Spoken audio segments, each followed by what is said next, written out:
Pathmonk is the intelligent tool for website lead generation. With increasing online competition, over 98% of website visitors don't convert. The ability to successfully show your value proposition and support visitors in their buying journey separates you from the competition online. Pathmonk qualifies and converts leads on your website by figuring out where they are in the buying journey and influencing them in key decision moments with relevant micro experiences like case studies, intro videos, and much more. Stay relevant to your visitors and increase conversions by 50%. Add Pathmonk to your website in seconds. Let the AI do all the work and get access to 50% more qualified leads while you keep doing marketing and sales as usual. Check us out at pathmonk.com. Welcome to today's episode. Let's talk about today's guest. We have Rich from Table Needs, fractional CMO out there with them. How are you doing today, Rich? I'm good. Thank you. It's great to have you on. We're discussing a little bit, right, about Table Needs and a little bit about you and the GMG. But let's get into it. I'm sure our listeners are wondering what Table Needs is all about. So in your own words, Rich, can you tell us a little bit more? Yeah, I joined Table Needs last spring as their fractional CMO.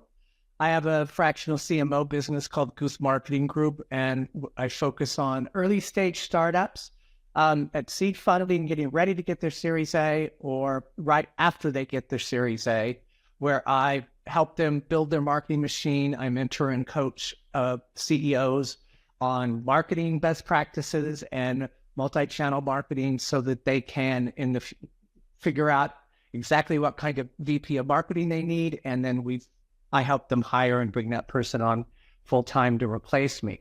I also work with late-stage startups that are getting ready for an acquisition. And typically when that happens, there's a lot of mess to clean up from previous CMOs. So I come on board and clean up the data, clean up the messaging so that we have a crisp offering for the acquisition. Table Needs is a seed level company, very well funded from a seed standpoint. And what they have is a point of sale system. But, as just like Clover or Toast or Square. However, theirs is very different. Their market focus is on the independently owned mom and pop, quick service restaurants, cafes, bakeries, coffee shops, and even food trucks. So instead of the big franchises and going after the large enterprise deals, what we're trying to do is have an offering for these independently owned or establishments that help them become profitable. So we're doing far more than just offering a POS. We do marketing services for them. We have an integrated KDS. We do scan to pay, scan to order. We do some online ordering. We do the bookkeeping for them. We help them manage their cash flow. The company was founded by restaurateurs who have quick service restaurants. And, as you know, 60% of all new restaurants go out of business in the first year and 80% after 5 years. And we want to change that statistic for these mom and pop organizations so that they can compete with the big franchises. Definitely, that's awesome to hear, right? I think, and you mentioned that statistic, right? It's a lot of years, so definitely great that someone like this Table Needs is working out with these restaurant owners. And so that way our listeners can get a good understanding of Table Needs, Rich. If you were to point out, say, the key problem that you solve for clients, what would that be? Typically, we saw how about it's the issue of profitability. If they are typically, we find that often our customers come to us before they open a food truck, restaurant, cafe, bakery, or after they've been in a business a year or two, where they've gone, with the standard default of Square retail, which isn't specific to restaurants, but it's very inexpensive. And then when their business starts to grow and they go, okay, let's upgrade to Square restaurant or other similar products, they find that the commissions are really high. There are hidden fees. Hardware expenses become very expensive. And so what we're trying to do is offer, and then and if they sign with those folks, they're locked into a year or multi-year contract. So we're trying to remove all of those obstacles and that overhead for these organizations. We do month-to-month contracts, no commissions, no hidden fees. Our product runs on standard iOS and Android devices, so you don't have to buy unique hardware if you don't want to. You can use hardware that you have and use it for more than one thing. So that's the problem, and that's why we have cash flow product that helps them manage their cash flow on a week-to-week basis. We have a food price calculator to help them optimize their pricing. And if they're not getting people in the door, we help them with marketing. So we really help them on their making sure they have a sustainable business, reach profitability, and can maintain profitability in the long run. Okay, awesome to hear that. And so then, I mean, I don't want to assume here, but who would then, is there that the only vertical is that one, your segment? Is there an ideal ICP for table leads? The ICP is, they have a quick service restaurant, they have a food truck, they do some type of counter service. We're finding that they tend to not be in the big cities. They tend to be in tier 2 cities or surrounding those tier 2 cities. They tend to have a big focus on the community, wanting to help the community and be a participant there. And they often are early in their journey of being a restaurant owner. And those are kind of the keys. A full service restaurant, we're not going to be the best option for them. There are other products that are very sophisticated for those. We're not trying to add all those features to get in the way of what a food truck or a counter serve restaurant needs. Okay, perfect. Also, and so then how would somebody typically find out then about table needs? Is there a top client acquisition channel for you guys, Reg? Well, when I started with them last spring, they had one acquisition channel, and it was an influencer that was very good. Did these clever little videos about the value proposition and the problems that the company solved. He had a very big following, but they were essentially putting their full budget into this guy, and he was their single source of leads. And they were good leads. They had a good conversion rate, but it didn't scale. There just weren't enough of them. So what I had to do is kind of reevaluate, okay, now how are we going to do this and go about business? Where are the people?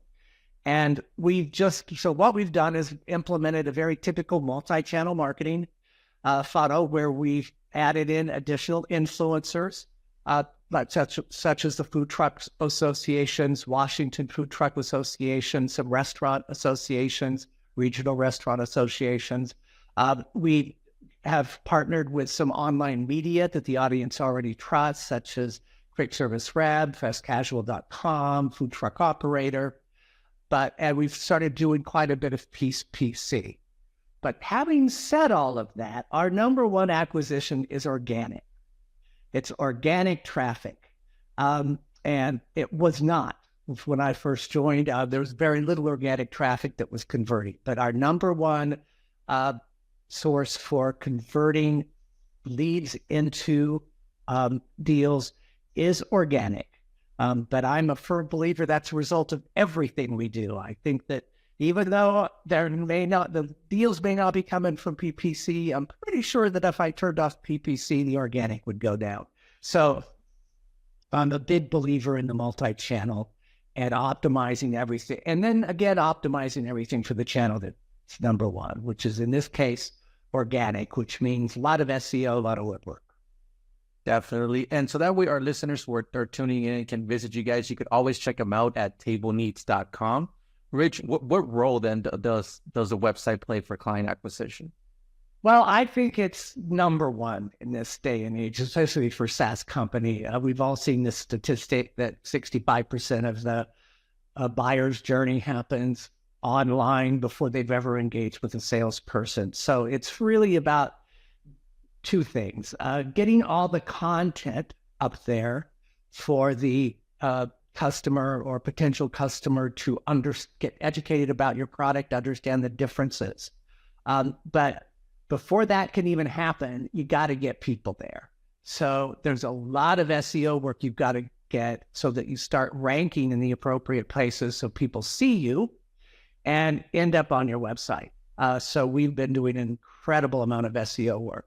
I'm a big believer that SEO is the first thing you do, and then you do messaging, where you can embed the SEO, the primary keywords into your messaging. And then it becomes very, very easy to build a website that then starts ranking for the top keywords and drawing in the traffic. That's awesome to hear that from you. And so then, I mean, you with a lot of experience already have, Rich. Is there any tools or methods that you would recommend to our listeners as far as some website lead generation? You know,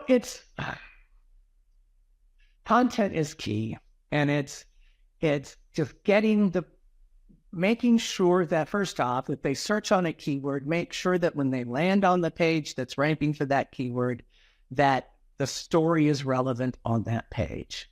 And then on that page, you've got to have a couple of offers.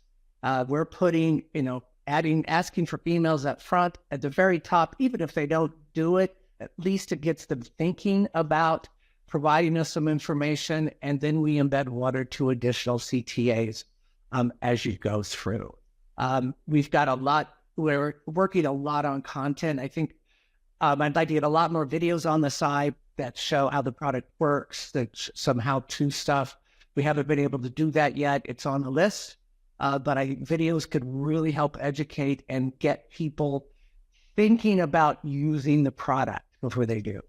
And, I think that I'm a believer that people don't really read websites, but I do believe they skim them. They skim the headlines, they skim the subheads, and once they've kind of scanned through the page, if there was something that grabbed them, they go back and they read the paragraph or bullets associated with that, and then they start to dive in from there. So I think it's very key that the web pages are skimmable, so that you can get the intent and get key concepts up front without ever reading. Definitely would agree with you. Thanks so much for that, Rich. Well, let's switch gears a little bit, Rich, and let's talk about you as the leader. You being the fractional CMO there for Table Needs. What are some key tasks you focus on your day-to-day work?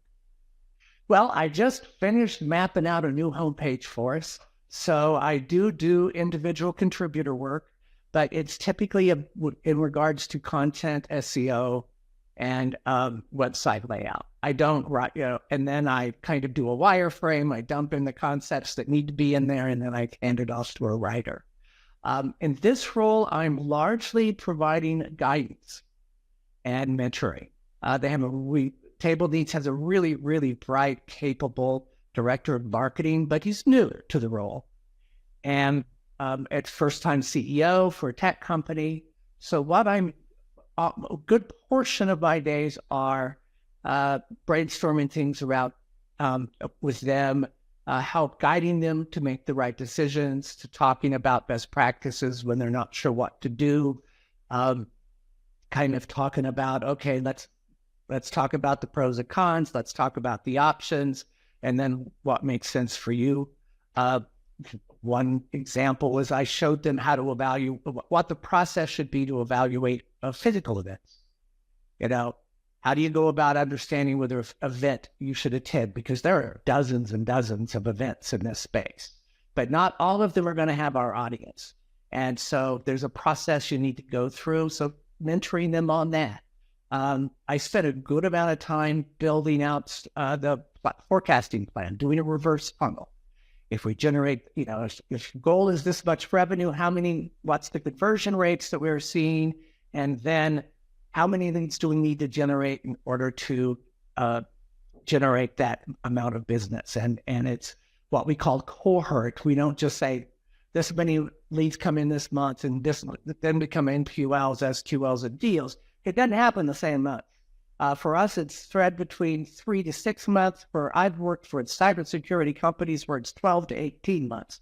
So you've got to build the time lag in there into that model. So so I've helped them understand that. I've built the model for them, and now they're able to go in and plug in their own numbers, do their own modeling. So it's that kind of mentoring. I very much, in all of my engagements, I focus on just up in the game for the people they have, whether that's the CEO, people in marketing, the demand gen manager, helping them get the best out of their resources and helping them understand best practices. Definitely. All right. Awesome to hear that from you. I mean, mentoring is always great, and someone like you with so much experience, definitely, we could use that from you as well. Well, let's jump into our next section here, Rich, which is our rapid fire question rounds. You ready for them? Yep. All right. First up, what is the last book that you read? I don't know. I am a big believer in, I love biographies. I have a shelf of books here. I have what to read, but have not. I have a stack this high in my bedroom that I want to read and have not. But I spend my day on the computer working with words and rearranging words. And the last thing I want to do is deal with words at night. So I tend to go, when I take a vacation, I read 3 or 4 books, but I haven't taken a vacation in a while. So I read a lot of news. That's important, right? Stay up to date with all what's happening, especially in the marketing world, right? It's always evolving. So those reads could definitely help well you and all of us who are listening as well. Well, then next up, Rich, is what is one single thing that Table Needs is focused on at the moment the most? It's metrics and conversion rates. It's really just the metrics that matter. And it's up and using those to figure out how to optimize the business to reverse the customer acquisition costs. Okay. All right. Awesome. Next is, if there would be no boundaries in technology, Rich, what would be that one thing that you want to fix for your role as a marketer today? Oh, that's a tough one. I think that there are tools coming out for this, but I think one of the big challenges, particularly when I'm mentoring people, is how do you think about the marketing budget as a whole? And how do you set it up so that you can understand which knobs to turn? And marketing automation software has dashboards and all of that, but it really doesn't help you understand that if I spend more money here, what's going to happen here? The relationships between spending and how I can optimize the budget to get a right amount of output. That's a lot of brain power right now, and I would really like to see it be more automated and for something to help me with that. Yeah, all right. Awesome to hear that for our listeners. Someone could create something like that. That would be awesome. And well, a couple in the works, but they're not mature yet. Oh, that right. That they need to compile that information into a good dashboard so that way we could see it really good. And well, lastly, then, Rich, I mean, you have a lot of experience already. But what is one piece of advice that you would give yourself if you were to restart your journey as a marketer today? It wouldn't change anything, but I think that if I was to, first off, really understand the sales process. I spent the first 5-6 years of my career carrying a bag, enterprise software, and I learned so much that made me a better marketer. And so many marketing organizations work in a tunnel, and don't engage with sales and bridge that. And I've made that mistake at a couple of companies where I just didn't put enough effort on marketing, and engaging with sales. So I think that's really the thing that I would say from day one: focus on your relationship with the sales organization and marketing. Don't assume that just because you're doing all the right things that everyone's going to appreciate it. Definitely with that, right? I mean, sometimes it could get hectic between marketing and sales, and they start throwing blames, and you're not doing so. I mean, having that communication definitely is something to take care of and grow with it within the company. So thanks for that, Rich. Hey, well, Rich, we're coming to an end here of the show, but I do want to give you the last word before we end. If someone forgets everything about the interview today, Rich, what is that one thing they should remember about Table Needs? That we're here to help small restaurants and food trucks be profitable. There, you guys heard it. You could always check them out at tableneeds.com. Thank you so much, Rich, for being on with us today. To our listeners, thank you so much for tuning in and looking forward to our next episode at Path Monk Presents.